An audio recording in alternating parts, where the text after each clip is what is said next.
It's Maceo Musa, and I just jumped off the porch with Dirty Glove Bastard. I can tell you about clothes, cars, and diamond rings, but I much rather talk about all the finer things. I'm talking heart and soul. All right, we got Maceo Musa jumping off the porch with us today. What's going on?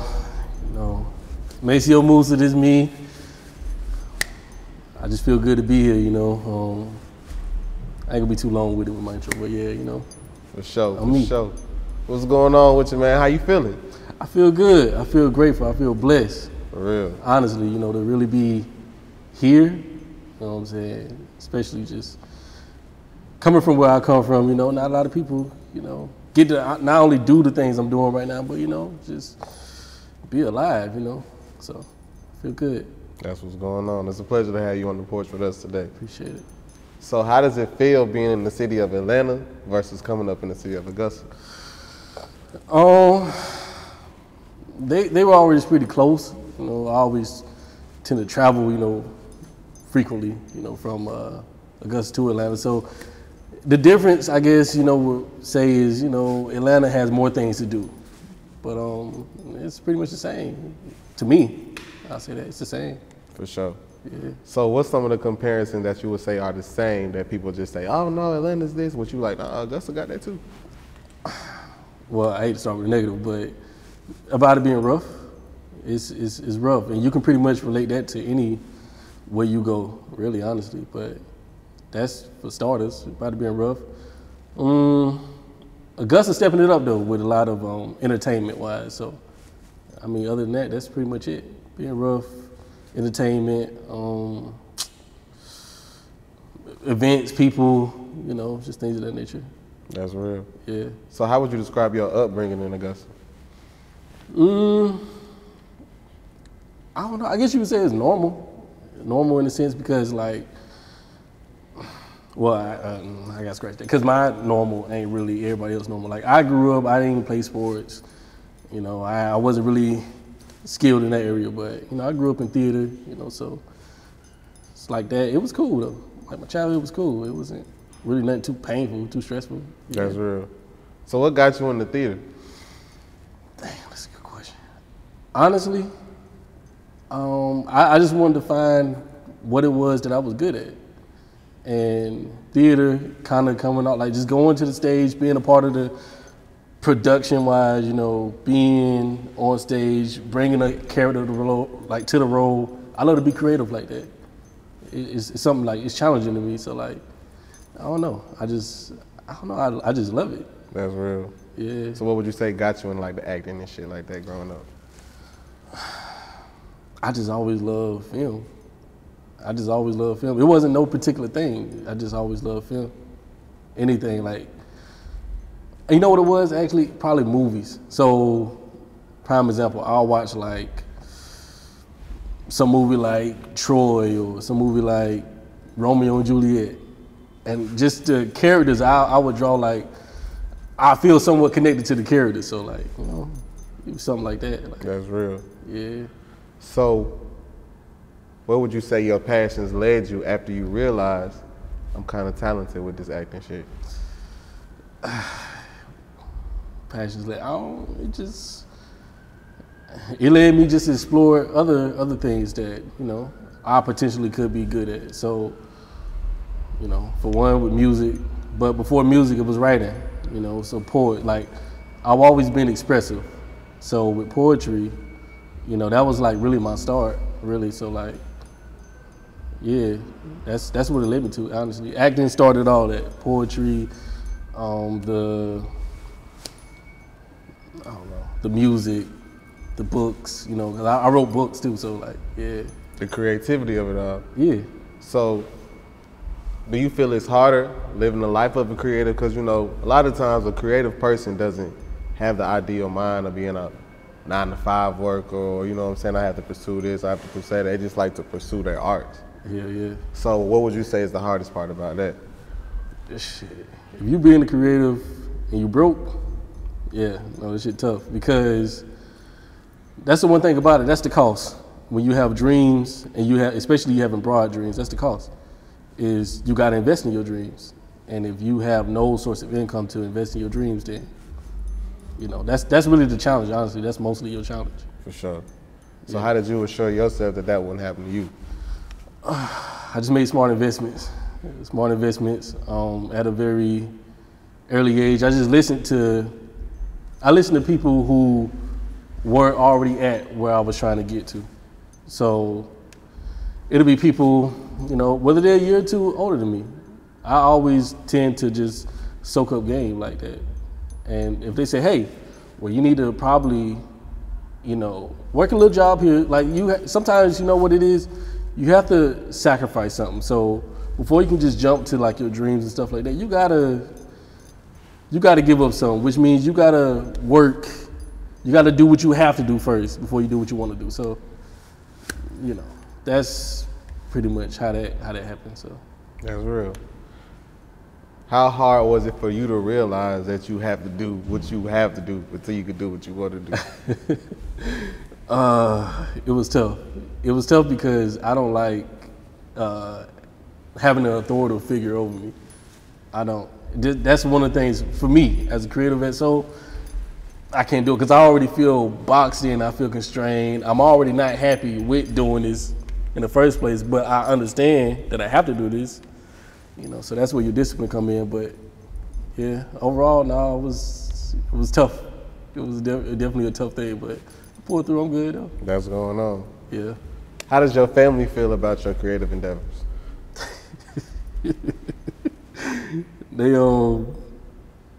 I think they fully starting to see what I've been seeing. I'd say that, you know, overall, and I'm meaning more so like, you know, my parents really, you know, because you know your parents, for the most part, your parents will want the best for you. They'll want what they think is best for you, and a lot of times if they don't really know their child, then they don't know where their child is actually trying to go. The ideas that they're trying to impose on them, it ain't, you know what I'm saying, it ain't that. So they seeing it now, but starting off, they was like, we see what you're doing, but you know, I think, you know, overall, maybe they may have just wanted me to be, they wanted me just to be safe. They wanted me just to have a backup plan, but that's what they about me. I ain't got no backup plan. Like, nah, the plan is, the goal is, it's always gonna be this. So which one of your creative endeavors did you feel was gonna be your end all to be all? Honestly, at first I thought it was gonna be theater, so acting. I definitely thought it was gonna be that, but the plans kind of got put on hold because right around the time I was exploring the options of acting, something had happened, like to the school. The school that offered me a scholarship was, I think it was Augusta. And right around that time when they offered me a scholarship, I read that stuff in the news about, you know, the boy getting like rolled up in that mat and, you know, organs was missing. And I was like, yeah, nah. So it kind of like deterred me away. But before all that, you know, I thought it was acting. Like, yeah. I even had my teacher from high school, like, you know, my drama teacher, she cried. You know what I'm saying? When I told her like, nah, like this ain't it, I'm finna do something else. She cried. Then she failed me for like the rest of the year. Yeah. So how did that make you feel? Back then, you know, I was pissed off at it. I was mad as hell because I'm like, you know what I'm saying? How you gonna do that? But you know, honestly, getting like just growing older, I kind of understand more. I understand a whole lot more that like, all right, cool. I get it. It's because you really seen something in me, and so. You know, now I definitely think I'm gonna explore it, you know, later on down the line, but right now I'm creative elsewhere, so. For sure. Ultimately, what would you say made you say no to Valdosta? Honestly, just that story, everything surrounding it. That shit, like, nah. Cause here it is, I'm a young black man, my eyes wide as hell to the world, and the area that I'm going to, you know, because it might have not necessarily happened at the school, but the area I was going to, you know, that's what was happening. Hell no. Thanks. You know, I don't know nobody. So shit, nah, I ain't going there. Exactly. Now I had to ask you again, just basically to clarify your real, you know what I'm saying? Yeah. The ultimately reasoning why that's important, because Yeah. you coming from the South and you ultimately standing on those morals and principles. Yeah. Tell us about your name and what it means. So, I didn't want to be like everybody else starting off with my name. So, you know, everybody got Lils and Youngs and all this other shit. But I wanted to do something different. So, Maceo, it's still my name, but it's just like in Hebrew, basically. Hebrew, or, you know, depending on how you translate it, it comes over in Italian. So it's still my name. It's still, you know, my first name, but that's it. And then Musa, you know, I took it from King Musa, you know, the richest man on earth. So I just combined them together. But see, I'm rich in spirit. I'm rich in my soul, you know, my morals, the energy that I bring. I'm rich in those ways. So yeah, that's all. What's going. So what light and what power do you walk in? What message do you feel you spread? A lot of questions.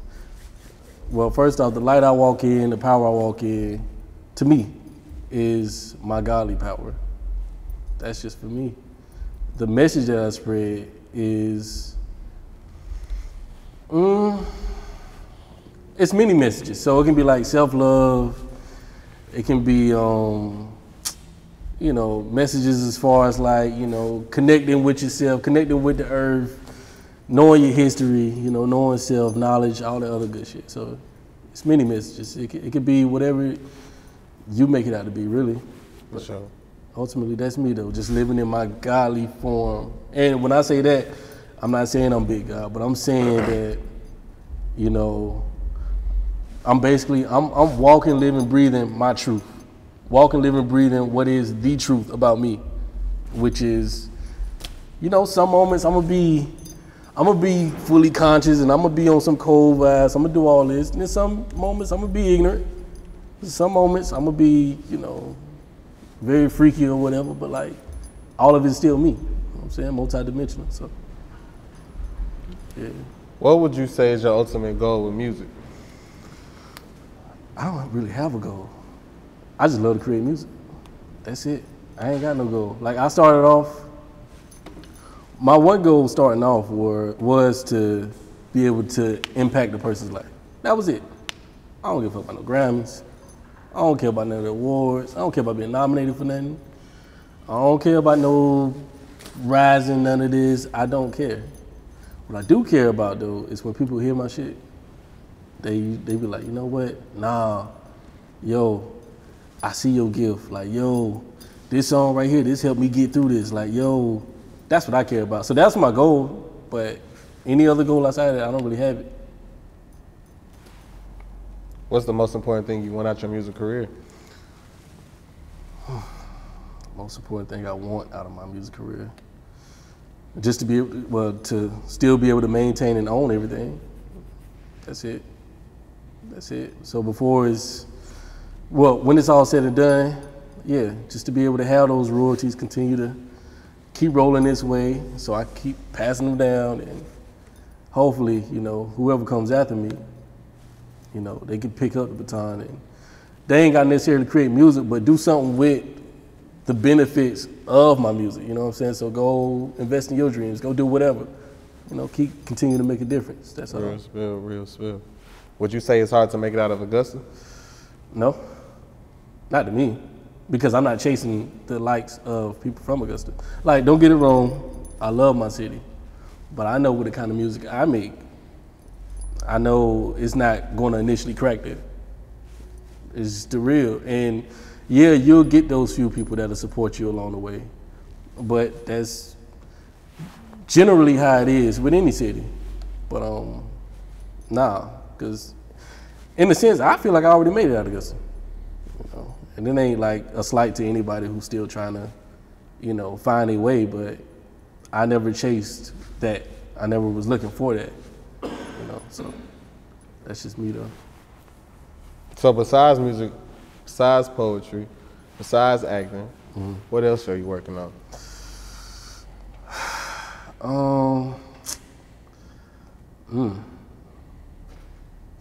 Probably like, you know, just Get him more into producing. Get him more into producing. Get him more into shopping around, my songwriting skills. So just stuff like that. But nothing too crazy. Everything else, everybody else just gotta wait to see. Yeah. That's what's going on. Any last words and shout outs? Yeah, for one, shout out my barber, John Tate the Barber. If you're in Augusta, look up John Tate the Barber. He got me right.